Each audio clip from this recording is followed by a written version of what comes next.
another exciting episode of the Eitel Insights Podcast. Unfortunately, today we don't have our usual podcast host, Andy Park. He's out pursuing other academic endeavors today, so I will try and hold down the fort. My name is Dane Eitel for the first-time listeners. I am the founder and lead analyst for Eitel Insights. And today we're going to actually discuss the condo market. The updated data just came out for February's totals. And there's been some interesting doings transpiring here lately in the global effect, and we're going to start to kind of deal with those and the ramifications here in Greater Vancouver as well. So today we will be again dealing with the condo market. We're going to get into all of our usual charts and kind of tackle the coronavirus issue and get into the Dow Jones investment market and deal with the stress test changes here as well. So with that being said, let's just toss up the condo technical chart here first of all. So basically what we see here is another flat month, which is really interesting. We did expect quite a bit more volatility. What is interesting, of course, you guys know we check the data religiously here. And throughout the month-to-date numbers started out rather high and precipitously fell off as the month finished. So we actually were above 700 for majority of the month, and then we finished off with the average sale price at $666,000. Now, 666, take it for what you will. I'll take it as a negative indicator. Now, that's, of course, just a colloquial term there. However, now dealing with the technicals, what is interesting is we're hanging on for dear life right around that upper of the middle threshold. So, with no price increases and prices actually decreasing, we would anticipate to see, again, prices falling off. Now, I will give a point out to one of our usual followers or regular listeners, I'll say. And he actually suggests to be careful for, a bias in the charts and totally fair. We do believe the market is going down. However, I don't think that the way that we interpret the chart is just being biased. With the supply demand figures that we do work with, that we do see, the market will be eventually falling off. Now, where I won't disagree is where it is a divergent trend. And like we've said for the last couple of months, at the very least, over the last couple of months for the condo market specifically, it's an opportunity to sell, right? And we'll get into that when we get into the inventory numbers. So what's also been out there in the market for sale prices is you're starting to hear about multiple offers. And I was actually out this weekend and ran into a realtor that is a follower of ours, and he was a pretty perceptive fella. So we started talking a bit, and what was interesting, he says, there was this one in Burnaby that had multiple offers, and it had 20 people waiting at the door for a condo. And I'm going, wow, that's actually very interesting. However, what is interesting on that to myself is, the newer listings are getting attention. If you're priced appropriately, you will sell, especially in this market with relatively low inventory. So you're kind of that new girl or new boy in the school. Well, everybody looks at you, right? So you do get that opportunity right now. However, if there's 10 new children that come to the class, you're one of 10. So right now you do have that opportunity to stand out. And that's what we think sellers should be taking advantage of here. So it wouldn't be unreasonable, let's say, to maybe see an uptick in the average sale price. However, longer term, we are expecting this market to fall off. We do anticipate the market to probably bottom in early 2021 and actually come out of that lower phases by the end of 2021, early 2022. So it is a longer term projection. And I did also notice there, because of course we get alerts, when there's a comment. And one of the comments says, they're interested in, they were thinking about purchasing a report. However, other analysts say that the market's going up and that we projected foreclosures in 2020. Correct and incorrect. Correct, we are projecting foreclosures in the detached market for 2020.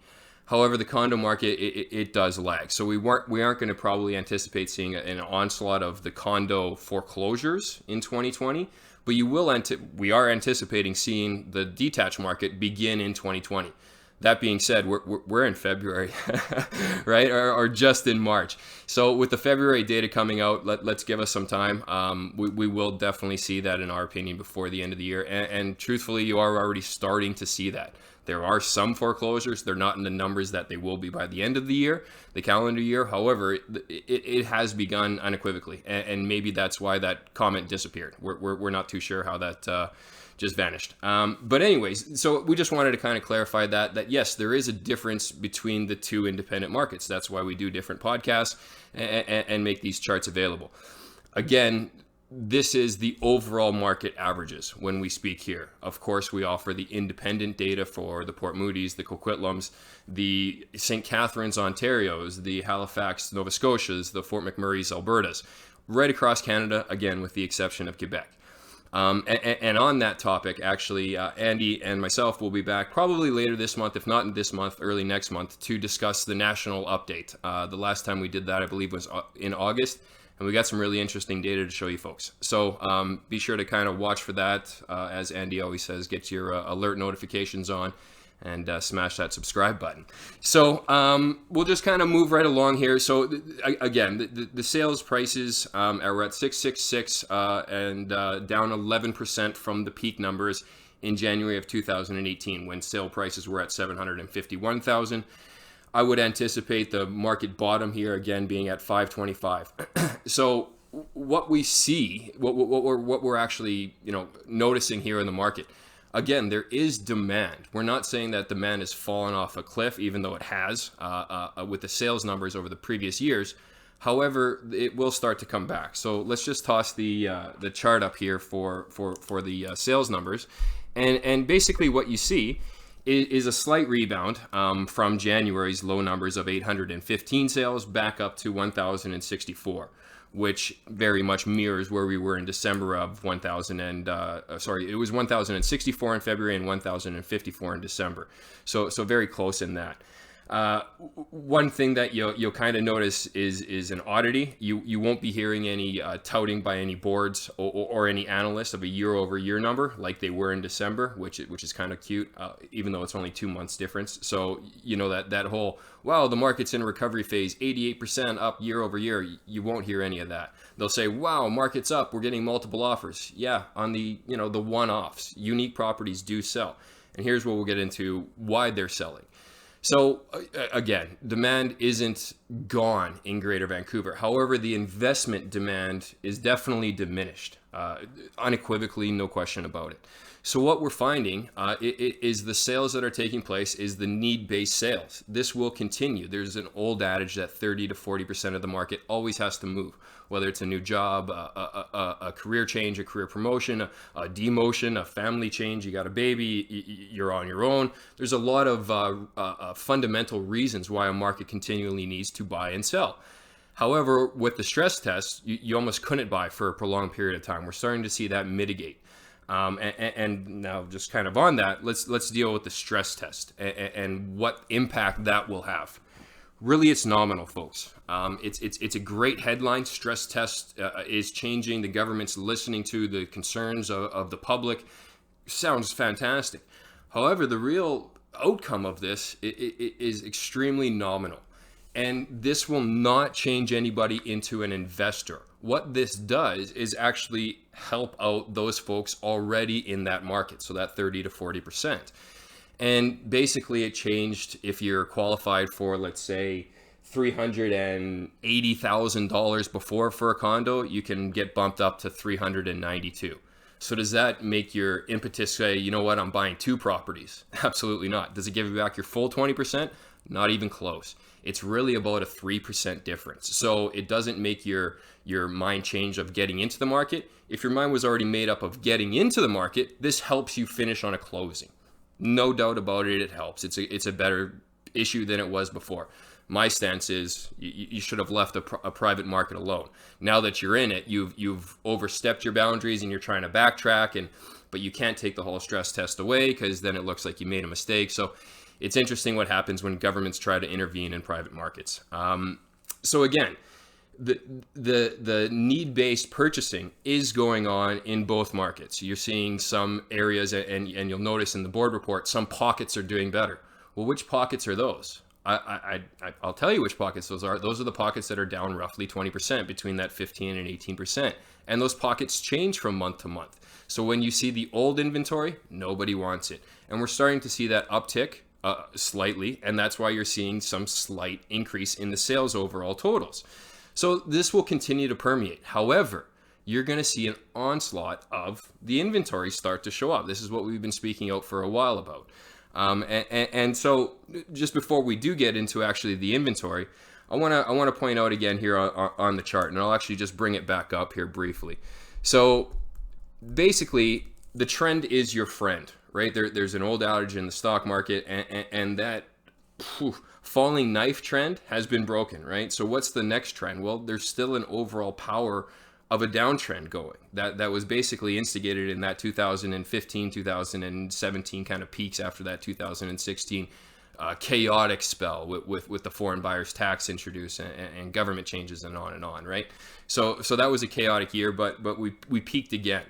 And since then, we've had lower highs and lower lows. Now, this seems to have been curtailed in this latest seasonal effect. And that's why I say it's not fallen off a cliff anymore. You do have a segment. Please do not believe that it's back, okay? Because it's not. It's a marketplace again where you can have some buying and selling.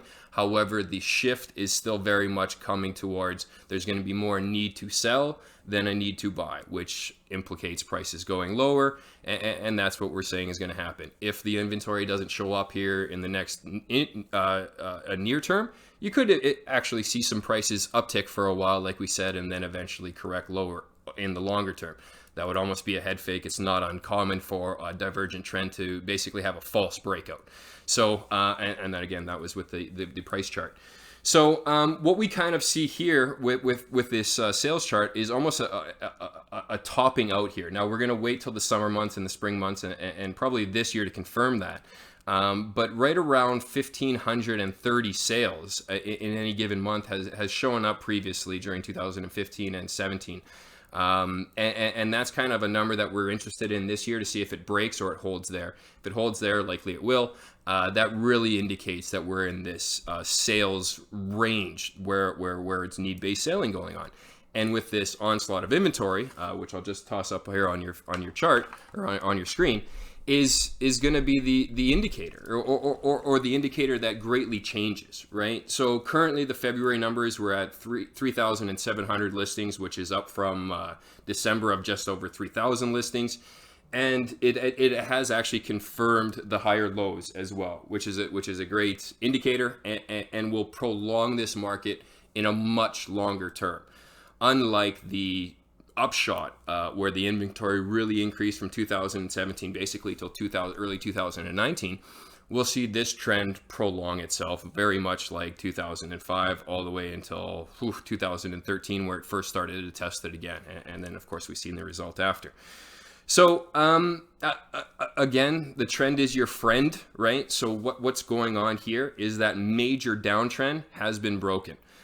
After the break, it could be perceived again as a false breakout, and that overreaction to come back is a real thing. However, you notice that it's just below that overall downtrend, which again is going to be tested, and we maybe are setting up for a divergent trend. However, I wouldn't estimate that. I would say that we're probably going more in a flag pennant, where the higher lows and then maybe a steady top until we actually really see this explosion here at the end of, or culminating in 2021. Where this completion of all these pre-sales start to go. And now I'll just give you a little bit of an anecdotal story about these pre-sales. They're starting to complete. And what's interesting is the inventory showing up in those properties. 10 to 20% of the building for sale and another 10 to 20% of the building for rent, which is an interesting phenomenon given where this independent property is, right? It's a pretty ideal location right on the water. And again, everybody purchased not everybody, but a majority of the purchasers in 2016, 17 were investors. Now they're getting out. They're hoping to get out with some extra bucks. Of course, that's the ideal proposition. However, when the buyers come and take a look, they go, wow, well, there's a lot of inventory. And they can legitimately take their time and buy and play one off the other. So this will continue to show up as the completion shows. And again, this is a property that's kind of in an ideal location. It's on the water, so the other properties that are really in center of towns, they're next to SkyTrains, but a good majority of those are purchased for the idea of rentals, for students, for young business people. And when you have an onslaught of that happening, what happens? Well, the rental market's going to fall off. And that's one thing I wouldn't mind bringing up while we're here as well, is you've heard over the last 6 months or so that rental prices are at all-time highs. Well, we heard this in 2016 in the real estate prices as well, average sale prices of the actual market. What happens after peak prices, peak anything? There's a fall off. There is market cycles that show that rear their ugly head during any zenith of a market. It has to fall off and then correct itself, and we're seeing that in the stock market as well. And I'll get into that here in a little bit and probably wrap up the show with that. So, the rentals are going to start to fall off, and that resale side of the market is going to be challenged. So when you have an onslaught of brand new inventory with warranties, that's going to be a big thing, especially given the insurance issue right now. Truthfully, that's going to be a real issue. To have a leak in your building and then all of a sudden it's $100,000. Whoa, Jack. You know what I mean? So the newer buildings have that 5-year warranty that would cover such instances, and probably these issues will be resolved over the next few years. I wouldn't doubt that, but how it gets resolved, I don't have an answer for that right now. So that resale side is really going to be hurt, and it's not even that maybe you don't want the unit. It's that some banks can't give you a mortgage because you can't get insurance or properly priced insurance. So what's going to happen? Again, that's going to affect the sales side. It's going to affect the investment mentality, and it's going to increase the inventory because you can't sell. So when the new listings can't sell, what happens with these 15-year-old buildings? They almost have no chance to sell. When the new buildings are trying to attract renters, the older buildings will lose their renters. They're going to try to attract renters. And again, it's going to be blood on the street. And this is why I say we don't believe that we're just being ridiculous in our forecast that the market will eventually fall off here again to another level, in addition to the so far correction that it's already in. Correction definition is 10% plus of losses from the peak. We're at 11%, and official correction territory is anything 20 plus. So I mean, that's where we anticipate this market going, is definitely into correction territory. Is it in the next 2 weeks? No. Is it in the next 6 months? It'll definitely start to trend that way, is something we'll say. So, and the condo market, again, does lag that detached market, right? So, we're seeing the detached market down to 15%, 18% at its worst last year. We do anticipate another leg lower with regards to that. So, and why we also see that is, once again, the stress test changes. They're only on insured mortgages right now, right? And that's only coming into effect in April. So that means that if you're putting less than 20% down, so you can't even get to the house prices in that kind of echelon. So when they put it in for the total market for uninsured and insured, it's still nominal changes. It changes from your pre-qualification days in the detached era, from just easy numbers here, $1 million, post-stress test down to $800,000, and post new stress test changes, speaking with a few mortgage brokers, we're talking 830, maybe 840. So does that change everybody wanting to come back into the market and invest? No. Does it help you purchase if you're already thinking about purchasing? Absolutely. And that's that overall effect. So just quickly here, we're kind of running out of time. Usually Andy keeps me closer on time, but I was free today, so I'm explaining maybe a bit too much.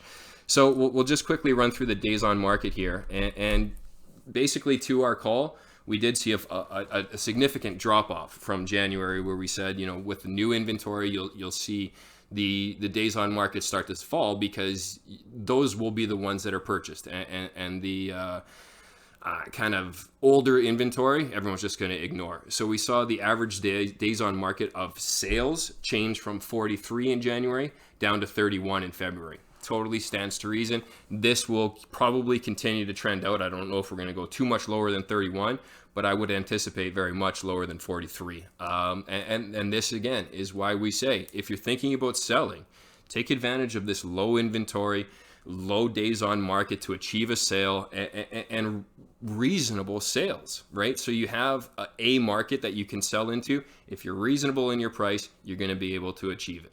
Now, quickly, the Dow Jones Industrial Average, right? We were going to talk about this a little bit earlier, but time didn't allow. So I'm going to get to it now here. Basically, what happened here over the last week was quite historic. And going forward, you'll see more historic moves. Yesterday was a historic move to the upside. So as the Dow Jones continues to get higher, percentages will remain the same in terms of corrections, but the number that it takes to get to a 10%, a 20% correction will continue to increase. That's just math. So you'll continue to see greater increased numbered moves. However, percentages will still always remain the same. So basically in early February, we saw the peak in the Dow Jones at 29.5. And as of Friday's close, it was 29,409. So we saw an erosion of wealth of 4,100 points, which is, again, historic. Yesterday, I believe it was a 12 or 1,300 point day up to the upside. So again, nice day. However, not compared to the week before. What's interesting about that, and you might not hear it on all the stock shows or news, is a decent percentage of the market got margined out.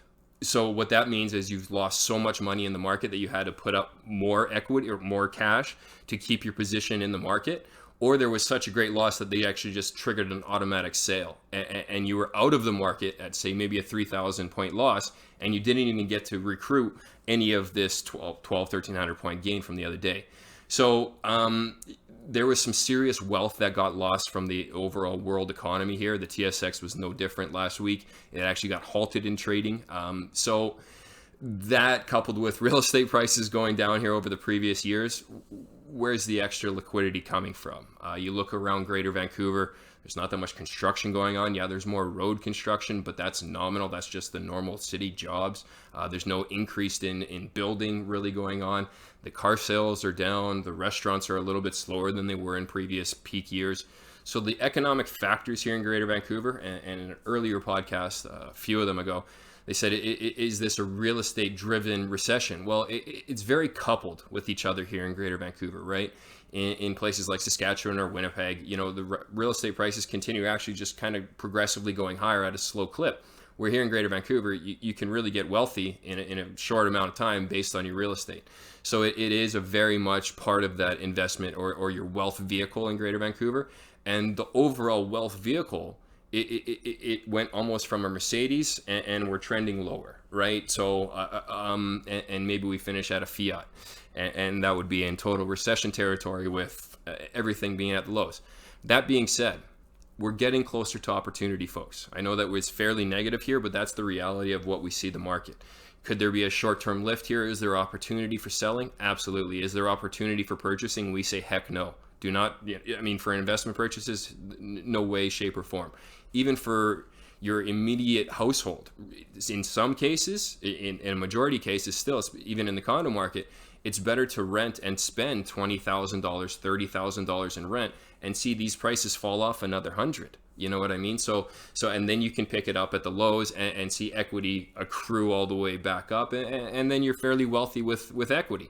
And that's how we advise people to invest in and purchase into real estate markets. With regards to the detached market, there are some markets inside of the Greater Vancouver overall echelon that are closer to their bottom. And that's where we'll say, yeah, for your own house, rather than rent for the next few years, you can actually purchase, because there might be maybe another 5% to go. But what is that difference? Now we're just looking for the right house and the inventory. And again, we have the Eitel Insights preferred realtors that can help you out with the actual showings and the endeavors of the day-to-day activities with the purchasing. And they have the advantage of using our charts and having a great knowledge base. So with that being said, I'd like to thank everybody that listened. I'd like to thank everybody that does follow us. Please feel free to share this with your friends, with your family. If you're thinking about purchasing, or a friend that's thinking about purchasing, send it off to them. Have them have a listen. It doesn't hurt to get extra information and see a different side of the coin. It's been positive over the last few months, and we're not seeing that in the prices. So it's just kind of a quandary, right? And once we start to see these prices fall off further, everybody's going to be very grateful, just like they have been in the past. So don't feel shy to share it. Again, give us a like on this YouTube channel. give us a subscribe. And if you do have any kind of questions for us that you want us to answer on the next podcast, feel free to just leave a comment, ask a question. Now, we might not be able to answer specific questions like, is this house at X property worth this price today? That would be a report. However, if you say you want us to cover a certain area, maybe we can get into that as well. So again, thanks for listening, and we look forward to seeing you on the next one. Take care.